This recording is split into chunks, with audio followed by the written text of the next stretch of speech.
So இன்றைக்கி evening ரொட்டீனை முடிச்சுட்டு அடுத்து நம்ம நைட்டு டின்னருக்கு என்ன ப்ரிப்பேர் பண்ணலான்னு யோசிச்சுட்டு இருந்தேன்.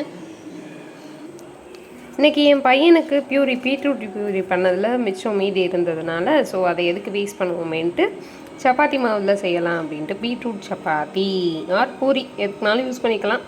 ஸோ அந்த பியூரிஸை சப்பாத்தி மாவோட சேர்த்து மிக்ஸ் பண்ணிகிட்ருக்கேன். ஸோ மாவு ரெடி ஆகிடுச்சு. லைட்டாக ஆயில் வச்சு தொடச்சி பறிச்சிருக்கேன். ஸோ கொஞ்சம் நேரம் ஊறட்டும். ஸோ சைட் பை சைட் நம்ம சைடு டிஷ்ஷும் ரெடி பண்ணிடலாம்.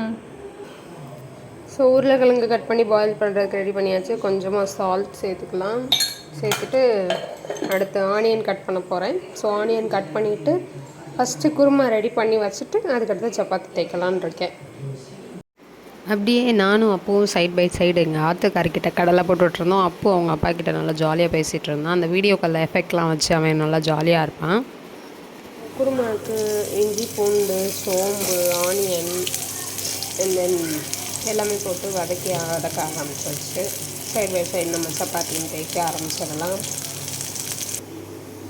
ஸோ ஒரு சைடு சப்பாத்தி ரெடி ஆகிட்ருக்கு. இன்னொரு சைடு குருமா ஆனியன் நல்லா இதாகிடுச்சு. அண்ட் தென் நம்ம இப்போ உருளைக்கிழங்கு ஆட் பண்ண போகிறோம்.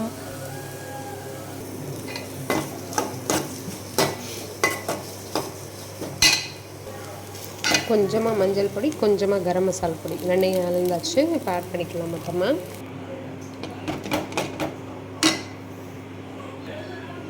சால்ட்,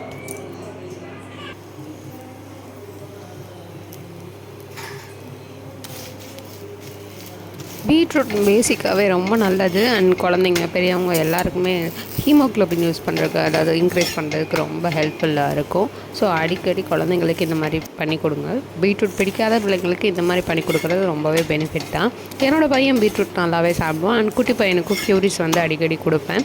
அண்ட் பெரியவங்களுக்கும் ஹெல்த்தியாக டிஃப்ரெண்ட்டாக சாப்பிட்லாமே அப்படிங்கிறதுக்காக இன்றைக்கி செஞ்சது. ஸோ நீங்களும் ட்ரை பண்ணி பாருங்கள். தேங்க்ஸ் ஃபார் வாட்சிங். மறக்காமல் வீடியோ லைக் பண்ணிடுங்க.